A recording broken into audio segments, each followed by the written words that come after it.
there's a few things. I think I can go like career offline movement and then more Mhm. like personal offline movement. Okay. So from a from a selfhood perspective and a career perspective, for offline wise, I've built an offline community that was born through a movement I created called Check Yourself Before Your Notifications, which Hmm. was really about a revival of real connection and not the kind that is measured on an Instagram post or a DM. And I think we're so hyper connected nowadays that we often mistake a conversation in the DMs with a stranger as feeling really connected. And I completely agree with the fact that social media is an amazing tool for connection. I'm not anti social media. I think my advice would always be to use socials as a vehicle to real connection. So, check yourself before your notifications is a movement that encompasses a few different strands, and that is co working days for creatives, meetups, events. I have a WhatsApp group with over 800 people in it, and we have groups for just social hangouts where people can just go to the pub or get food on a Saturday and take a stroll around Broadway Market. And then I also have a physical space called Project Neighbourhood, which is a content studio, podcasting space, event space where people can just come and create cool things offline. And I think you mentioned AI earlier, but we live in a world where so much thinking is done for us, and actually the best ideas come through lived experience and our personal toolbox of lived experience. So, check yourself before your notifications is really kind of the mantra and the movement that embody the WhatsApp group and the offline meetups and the physical space. And like I said, it's really to just resurrect connection and the slow burn of connection as well. I think because of the immediacy of internet culture, we expect friendships to be born really quickly and we want things here, now, yesterday. And it's really an invitation to the slowness of life and the slowness of creativity and the slowness of connection. And I personally think the best ideas marinate over weeks, months, and years, and they need time to evolve and change, just like we do as people. And we're so obsessed with fast tracking that with that, our identities become fast tracked as well, Mm. kind of like lost sense of who am I, how do I exist within community, and what role do I play. So check yourself before your notifications. It's definitely about screen time and acknowledging how much time we spend on our glowing little rectangles that never leave our hand, but also like being at peace with ideas taking time and connections taking time. And then in my personal life, I run a netball team for women every Wednesday, and we don't compete. We're really shit. We're like proper beginners, and we just come along, run about, have a laugh, get the endorphins flowing, and go to the pub. And there is no pressure there for us to become champions or play in a league. It is literally just to connect and have fun and get fit and be around people. So there are two things I've made offline that Absolutely love that. Go on, both. sorry, continue. No, I was just going to say they're both really about like just presence, I suppose. Mm. Enjoying a slower pace that we seem to have lost with technology and social media. We have indeed. Was there sort of like a point in which, a turning point in which that made you start these things? That I'm trying to get a sort of insight into what's driven you to do all these amazing things for your community. Yeah, there's two kind of key influences that birthed both concepts. When I was 23, 10 years ago, I moved to London and I didn't know anybody in the city, and I Mm. really struggled with loneliness and that feeling of there's loads of people around me. I'm in one of the coolest, most vibrant, busiest cities in the world, but I was the only one from my hometown who moved and went to uni, came to London and left my hometown. And starting again is quite hard when you're an adult because people are busy a lot of the time. Mm. People are already embedded in friendship groups and communities. And I felt quite ashamed of that. And I think I felt like there was something wrong with me and that I was incapable of making friends when actually I started to talk about it more, and I started to go to events on my own, and I realized that it was something that so many people struggle with. But there's a stigma around loneliness because, like I said, you're made to feel like you're the problem, when actually our society, especially in the West, we don't have spaces designed to facilitate connection, and that's on like a physical design lens as well. So like parks, for example, quite often are gated late at night. We don't have nearly enough benches around for people to sit on. And when we look at outdoor spaces, there's just not a lot of them. And quite often people don't feel safe in those spaces as well. So there's a few different reasons as to why we're not set up for connection, especially in the UK. The loneliness piece was a big thing for me, realizing that lots of people felt the same.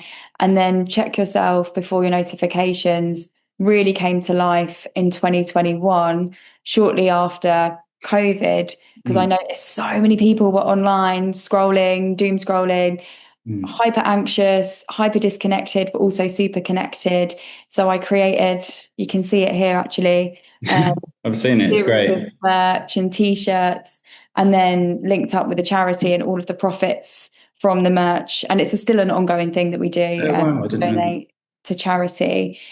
So I think it was like a collective, like recognizing people feel lonely, but then also COVID was a catalyst for that because we were all so online and so chronically online and so burnt out. So it's a kind of a fusion of the two. But I think something I always recognize in people who are making movements and creating purpose-led things, it usually comes from something they feel injustice around on a personal level. So for me, it was the injustice of like not feeling heard in loneliness and feeling the stigma and the lack of acceptance around the fact that like as a society, we generally are quite disconnected. Yeah, we are indeed. We're so connected yet disconnected. It's always that. That check yourself before your notifications is really interesting. I had a question around what does that mean for you? Like when you feel like you're using too much screen time, like how do you promote that in yourself? It's really difficult, and I think quite a lot of the time I had a conversation about this yesterday. There's a lot of shame placed on us for checking our notifications and having social media addictions when the platforms are really designed for that, and they literally hire psychologists to make the features more addictive and to make us want to check. And a lot of the time there's gamification around notifications as well. When you look at social media app updates, it's wild, really. They encourage us to spend more time on there. So I think the first thing is to recognize that you are not the problem and that they are designed to keep you on there as long as possible, and they profit from our attention. But I think it's really recognizing the physical and mental. So physically, a lot of the time you might notice that you're holding your breath when you're scrolling because you're going through so much emotional turmoil. Like you'll see a video of kittens playing in a field, and then the next minute you're watching the most horrendous crimes happen and the most awful videos that we're not designed to consume, all within a matter of minutes. And I think physically we underestimate how much that puts us through, as well as mentally. So I think if you're feeling tense, noticing that maybe your jaw is clenched or that you've got a tight chest, those are all symptoms of doom scrolling. Also brain fog, tiredness, struggling to sleep. So really recognizing in your physical body, how am I feeling? And if any of those symptoms present themselves, it might be worth just checking, how am I actually engaging with socials, and how long am I actually spending on these platforms? And then mentally, I think thoughts of comparison are my number one trigger. I could be having the best day ever, log on to LinkedIn and see a flurry of notifications about everyone smashing it. And as much as I can be happy for those people, quite often I have this thought cycle of shit, I need to do more, I'm not doing enough, I need to move quicker, when actually when I really sit with those thoughts, they're not true, and I'm quite happy with my own pace. So I think thoughts of comparison feeling like you need to create for the sake of creation and to be visible is another really big thing. And I think next year we'll see this change quite a lot. I'm writing a trend report at the moment, and I think 2026 is going to be the year of the great unplug, where people disconnect from socials, delete more apps, limit screen time, and become really conscious of this kind of thing. And I think a lot of that comes with this need, or this subconscious need that we need to be visible, we need to constantly create, when actually as humans we need time to marinate and let ideas evolve. So I have a content phone now where I have apps on that only connects to Wi-Fi, that I can only look at when I'm on Wi-Fi, and then my personal phone doesn't have any social media apps on. Wow, that's fascinating. Which is a privilege, and not everyone can do that. But another way Mm. to do that would be to delete the apps from your phone and just check in on desktop, because the user experience is horrendous, It is. far less addictive. Um, and then also just recognize, why am I doom scrolling? Is it to distract myself? Is it when I feel anxious? Is it when I'm bored? And learn to love the process of boredom again. Mm.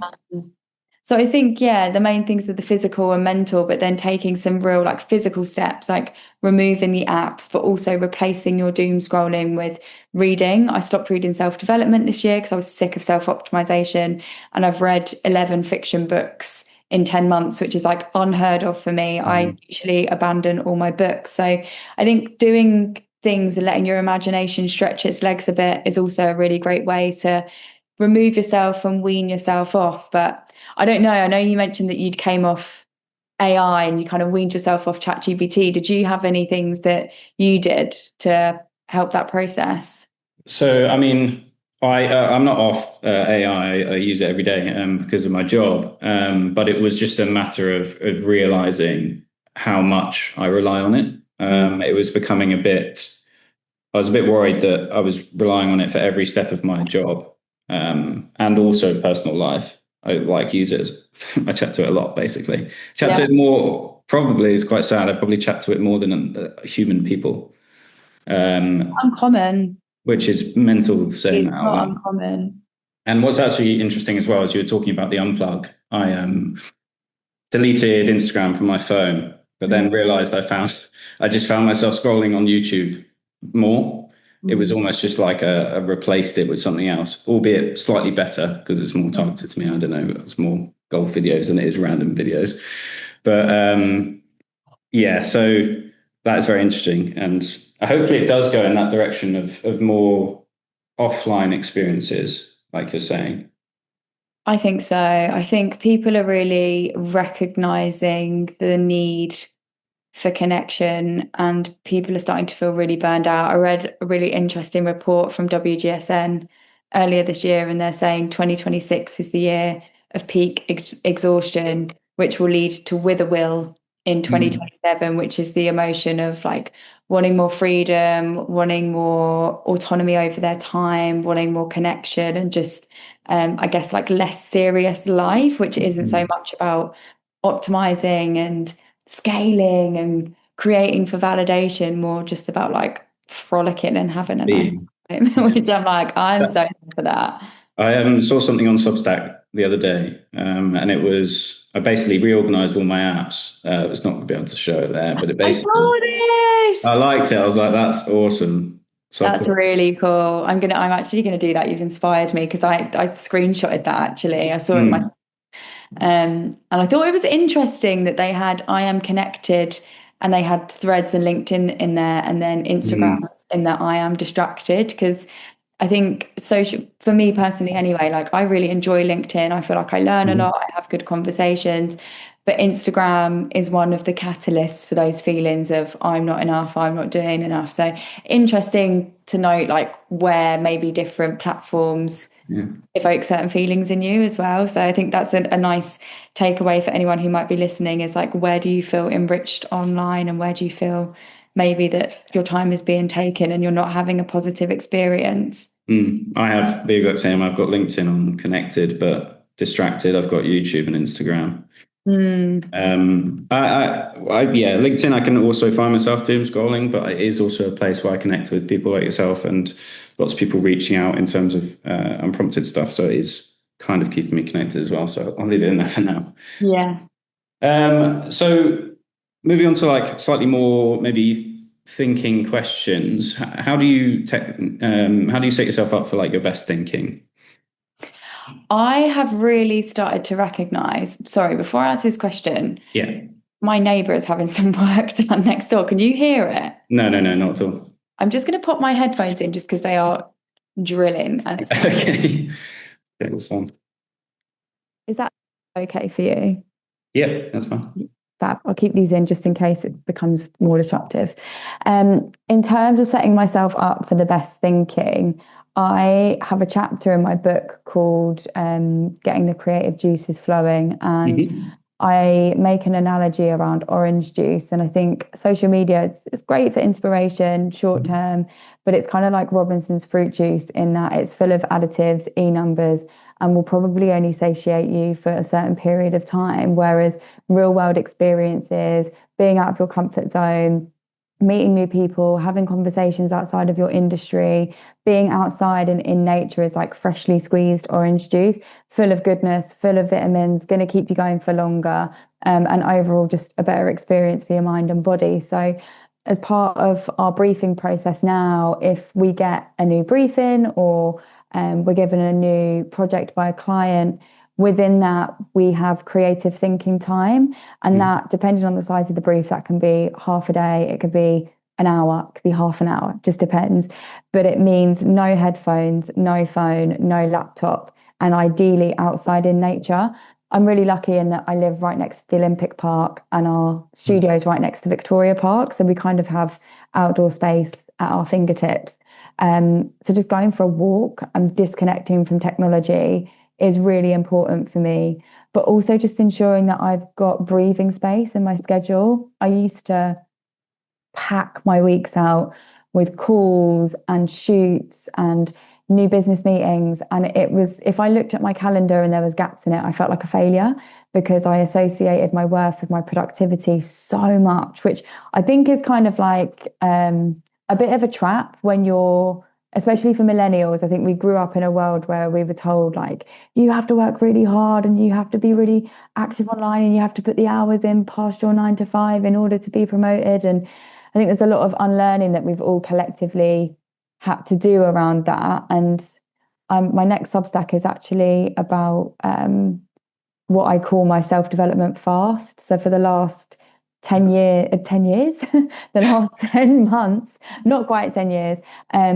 I haven't been looking at self-development, and it's actually where my best and most creative work has been produced. So I haven't been listening to podcasts or watching documentaries that are about my industry or bettering myself as a human. But what I've noticed is that my imagination has become way more expansive, and the output of my work, and actually like when you look at the revenue and our the business overall, it's actually performed, it's been our best performing year. And I'm not saying that will last forever, and I'm not saying that I'll never look at self-development again.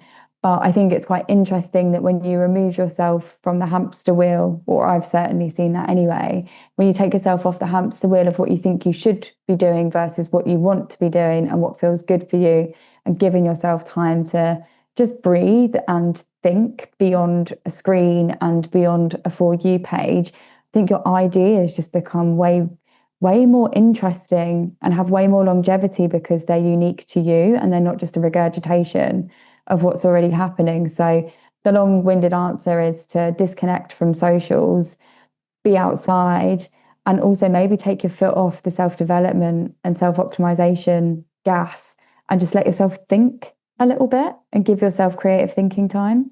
I find that the self-development thing is kind of fascinating because, speaking from someone that is very much, as a millennial as well, just constantly comparing myself to other people, comparing my communities to other people, it's small, it's slow. It's often interesting. I used to only find myself reading self-development books when I was feeling like really down. So it's interesting that actually stepping away from that is improving. It's fascinating. Yeah, I listened to a really good podcast last year. It's the Blind Boy podcast, and it was the neuroscience of creative flow. And it was kind of the catalyst for my decision to stop creating for outcomes and stop just like spamming myself with all of these ways to be better. And Mm. he interviewed a psychologist, and she basically said that when you attach to an outcome of anything, you're trying to micromanage the journey of getting there. And actually, the best creative ideas come via trial and error and Mm. failure and tapping into a zone of pure focus, but without really knowing what's going to come next. And your ideas naturally free flow more. And I think I see it a lot with social media when people create because they want to go viral or because Mhm. they want to grow really quickly, you're kind of micromanaging the outcome and you're not allowing yourself to be a bit more expansive with where projects go and where ideas go. And there's this thing called the social learning theory, which is when you see someone rewarded for the same behavior, you'll Mhm. mimic that. And that's why a lot of content looks the same because people are trying to reproduce what have worked for other people, when actually the best brands, best ideas, the best movements are original and based on lived experience. So I think self development's great, and For sure. I'm not saying that everyone needs to abandon practices and books and podcasts that make them feel good. But I also think we can accumulate so much knowledge, but not give ourselves the breathing time to actually implement it. And this Mm. year was really about like, okay, I've read loads of books, I've listened to loads of podcasts.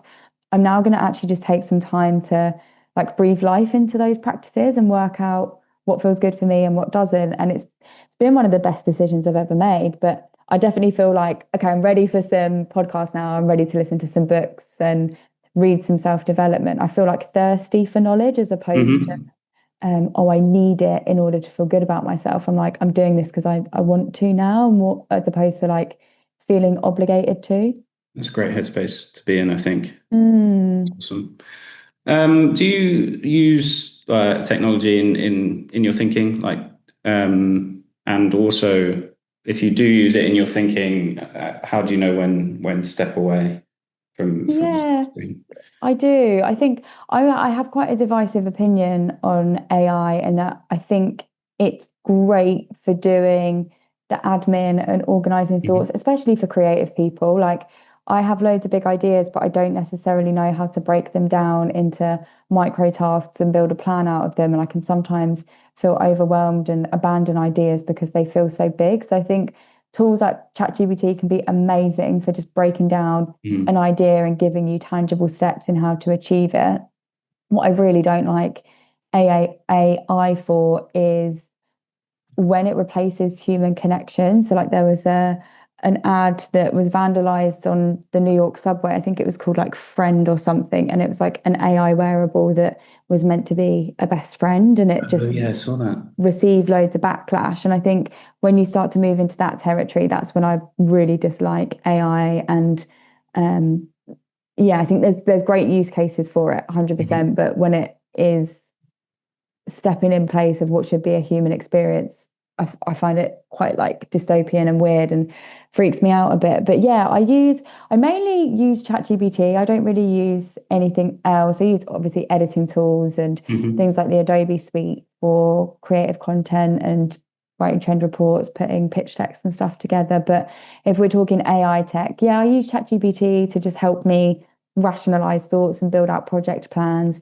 but I would never use it for ideating campaigns for clients, Mm. or copywriting. Like anything that I write that lives on my social media channels, for example, always comes from me because it's very human-centered content Mm. anyway. I'm not against it, and I don't disagree with people using ChatGPT to help them write content or help them kind of make use of an idea. But I personally prefer to just kind of keep it old school and ideate Mm.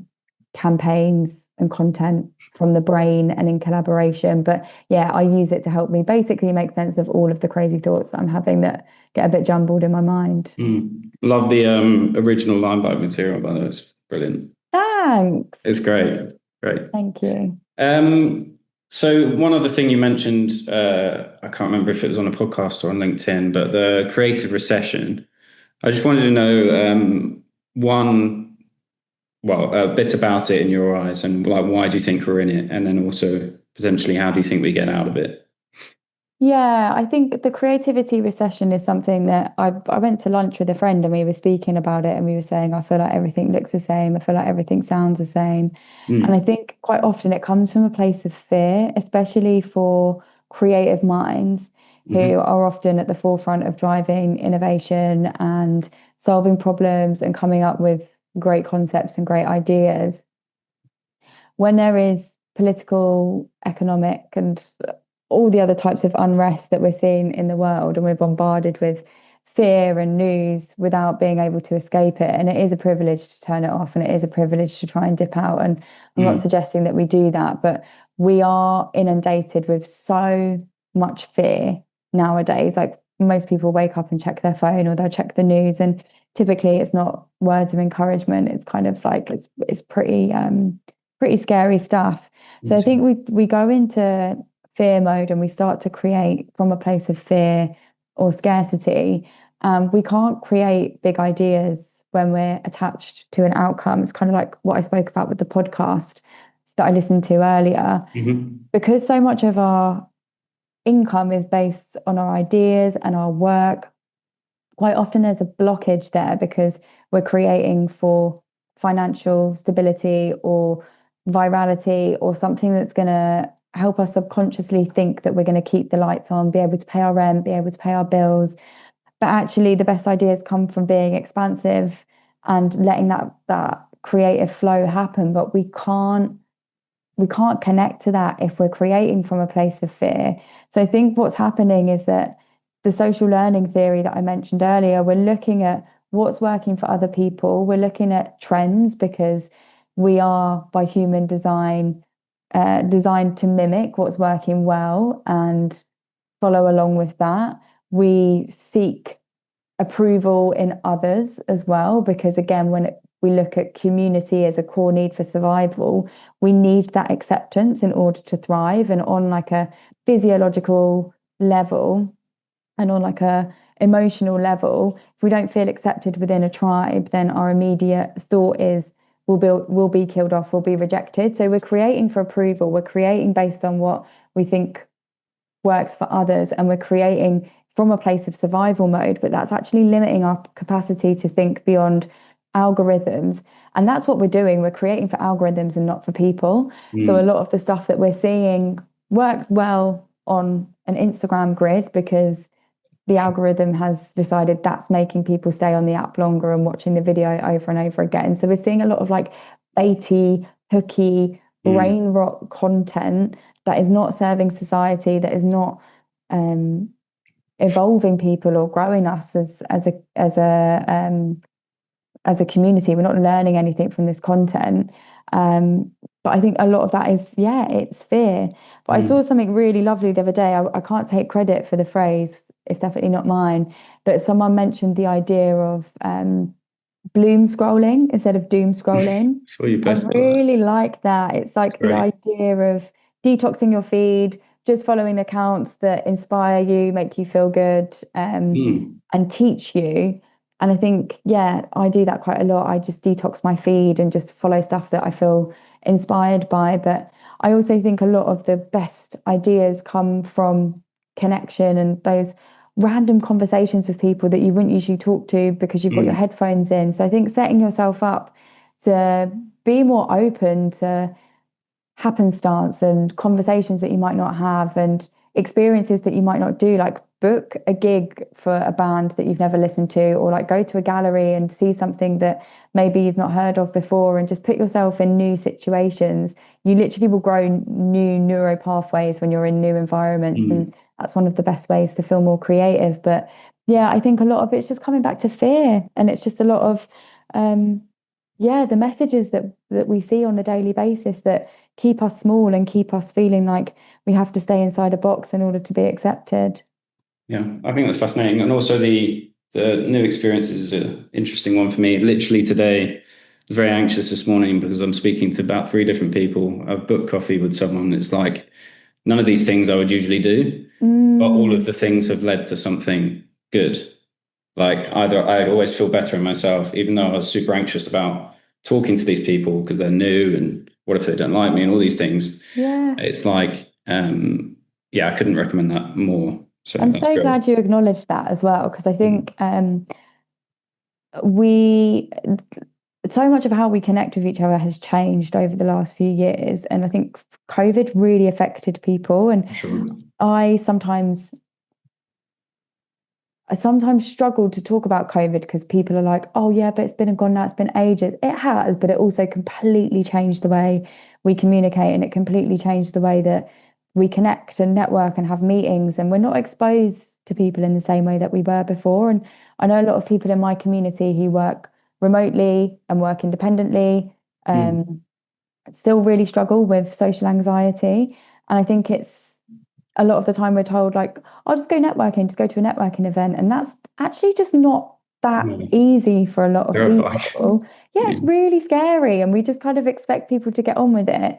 But I think you've just acknowledged it, and you've hit the nail on the head by saying like something great has come off the back of all three of those things. I do Mm. think the more you give yourself the receipts and the evidence that okay, I did the hard thing, but actually something great came of it.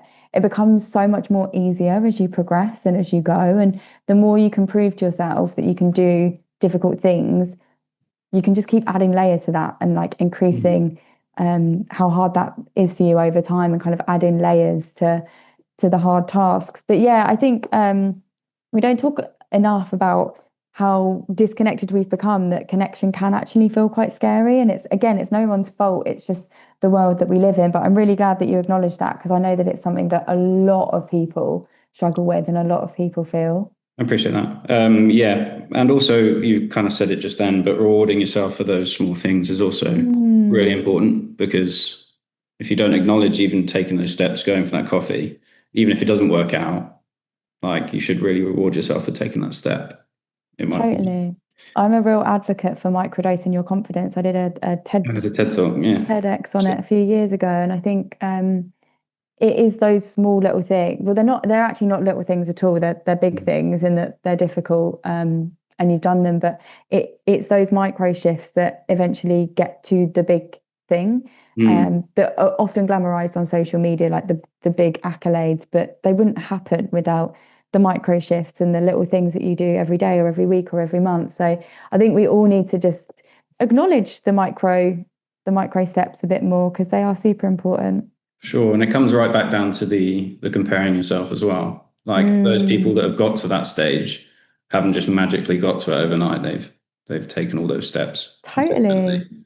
But we don't often totally. see that. So Yeah, 100%. I'm really fortunate that a lot of my mates have done great things, great work, very inspiring people. mm, Um, but you ask them like how they got there or what's been hard, and they've all got stories of failures and embarrassing things that have gone wrong, and hard lessons that they've had to learn. And I think again, it's social media, isn't it? We see all of the great things people are doing, but we don't see the nights they've spent lying awake at night, like thinking, for oh my sure. gosh, why did I say that? I look like such an idiot. Like there's so many things that don't make it to the LinkedIn feed that ultimately, yeah, is how we get there in the end. Speaking of the slop of the LinkedIn feed, is there anything you've seen recently that you thought was like original? That was like that's cool. That's a bit me. Wish more people would do that. Sorry, Um, really putting you on the spot there. Not at Just if anything all. comes to mind. Something I'm really loving at the moment, and I think there's a few reasons why I'm connected to it and why it's working. Mm, I love the idea of intergenerational connection. So earlier this year, I hosted an event with an elderly community in North London, and we did an arts and crafts workshop with my community and their community. So you had like 20, 25 to 35-year olds mm, creating collages with 60 plus, 20, 60 plus people. And the energy in the room was amazing, but people left with new friends. Like one of them went to an art gallery a few weeks later together and got really sound life advice. And I mm, think I've noticed recently that a lot of brands are starting to use older creators and older voices in their campaigns. And I absolutely love it, because I think A, it's great for representation. mhm. B, I think elderly people just have so much wisdom and so much lived experience that we often will supplement for like TikTok advice when actually we need to be speaking to the people who have walked in our footsteps and who have the experience and who have done life before us. And also there's just so much joy in it as well. Like Mm. when you see I think there's just so much freedom and liberation in older people. They don't care as much what people think. They're not as reliant on technology. And I think because of the great unplug and this digital overwhelm that we're feeling, they've almost become symbolic of this freedom that we're all craving. Hmm. Um, so Refi, who are a beauty brand, done amazing things, have grown really quickly. They're typically known for their kind of like clean girl aesthetic and um, young influencers. They recently did a campaign with two elderly women who featured at the forefront, and I really liked it. They're not a brand whose content I usually would resonate with just because it's quite clean and it's um, quite Hmm. polished. But I really liked that a brand with a cult following like that, who have grown really quickly, kind of went against the grain and looked at a generation that are often ignored but hold so much wisdom and are really, yeah, I think symbolic of the nostalgia that we're all craving. So I think looking at elderly people as a source of wisdom and inspiration, but also a way of life, I think we'll see lots more of it over the next Hmm. year or so. But I thought that was a really refreshing take. And actually, the influencer manager did a post on LinkedIn about the why behind it. And it was just really interesting and really cool to hear her perspective. So, yeah, amongst the AI slop and the perfect grids, I was really happy to see that. That's awesome. Thanks for sharing that. I'll have to look that up afterwards, or if you could drop me a link, that'd Yeah, be yeah, I'll send you a link. It's really cool, really cool. so in your career, you mentioned that you like jumped around quite a lot. I had a Mhm. just a sort of a question because I know a lot of people that are potentially scared that want to make that leap but are potentially scared to do so. Do you have any advice to those people that are potentially scared to make that jump? Yeah, I think the world's just changed a lot now. I remember when Mm. I was first looking for a job, everyone was like, you got to make sure it's one you're going to stay at for at least a few years and Yeah. you're going to have to work your way up in the company. And that felt like such a final decision. Mm. I guess lecture at quite a few colleges and universities, and I'm always keen to share that there's nothing wrong in discovering what you like and also what you don't like, and then moving on from that and kind of collecting different skills and trying lots of different things. Um, so I think it's about really asking yourself and getting quite clear. And it might be that you keep a journal, or it might be that you keep a note section in your phone about what are the things that really light me up about my job and what are the things I really don't like. Because now more than ever, we can create our own careers, we can create our own jobs. 60% of Gen Z want to have their own business or be self-employed. And I think we're already seeing that pattern take shape, and it's a huge shift. A lot of agencies are having to completely restructure and remodel teams just because of the way that brands are working and just the way that not just the creative industry, but I think the world in general, the response to this shift in self-employment and freelancing. So I think get really clear on what you like and what you don't like, and don't be afraid to try lots of things. Like I've been doing Selfhood for 7 years now, and it started Mm. off just me freelancing. And there were services I knew I wanted to offer, but I didn't have loads of experience in. So I did lots of pilot launches where I was like, I want to try this thing. I'm going to give it to a really discounted rate. I'm looking for feedback and ways to improve it. And I think, yeah, maybe start with like a discounted rate, build your skills, get feedback, collaborate with other people as well, learn about how they work. And don't be afraid, don't feel like you have to do everything on your own. I feel like, again, when you're first getting started or you're trying to figure out your career, you feel like you have to know it all. And that's where community is so important. And speaking to people who have done what you want to do before you, I still do that now. There's some amazing people that I connected with on LinkedIn this year, and I just invited them for a virtual coffee. And I learned so much about their career and what I wanted and what I also didn't want based on Mm. their experience. Because again, quite often we're led to believe like, oh, you should grow a team and scale and have an exit plan. And then you speak to the people that have done it and you're like, apps. Absolutely not. No, That yeah. sounds awful. So I think, yeah, speak to other people, build a community, try lots of things, pilot some offers, get constant feedback, and yeah, don't be afraid to move around if it's not serving you. But also stay long enough that you get the lessons. Mm, I think there is a culture of like quiet quitting and just moving on when things get tough, but there is mm, a lot to be learned from every single job. Like I waitressed for years and years while I was at uni, and I learned so much about people skills and like just managing time and working under pressure from that job. So don't underestimate how much you take from every experience, not just the glossy stuff on CVs. mm. I actually think topic for another time, but I think everyone should have to do some work in hospitality Oh at my some gosh. point. It's yeah, you can always tell someone that hasn't worked in hospitality. Oh my gosh, totally. It is such character building. It is not to be underestimated. There's yeah, you just learn to work under so much pressure. And also, sorry if any chefs are listening, but chefs can be so mean as well. Like you really have to learn how to manage mean people. So yeah, I think hospitality work is so we underestimate how hard it is.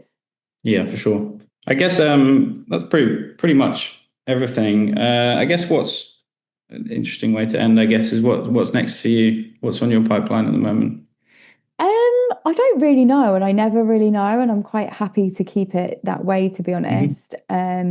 I don't have any plans to grow into a huge company and scale and open up offices overseas and stuff like that. It just doesn't appeal to me at all. I Mm. really value my time and my freedom and my flexibility, and how I'm set up right now, is really designed for that as well. So like I think more of where I'm at, but also we naturally pivoted with the work that we do in community over the last few years to really offer more of an offline core offering to brands through community building events and meetups, and more initiatives that bring people together in person. So that's something that we're working on with lots of clients this year, and I'm sure will continue next year. We have the physical space, Project Neighbourhood, which Mm, that's cool. we need to give a bit more love to. It's quite a new venture, Mhm. so we're hoping to breathe some more life into that and get some more people into the studio over the next coming months. But yeah, I think it's just continuing with clients who see the mission beyond clout and social media metrics and actually just want to help fix a problem, which is the loneliness epidemic. So just more of where we are, to be Yeah, that honest. sounds great. I mean, that project neighborhood stuff is really cool, actually. I think the IRL stuff is super important, as you say. Like, it's, the whole industry and world is going towards, hopefully, towards more IRL Mm, stuff. So that's a really cool project, and it looks very nice. Nice venue. thank you. Thank you so much. All All right. right, Great to catch you speak. later. Bye bye. Bye.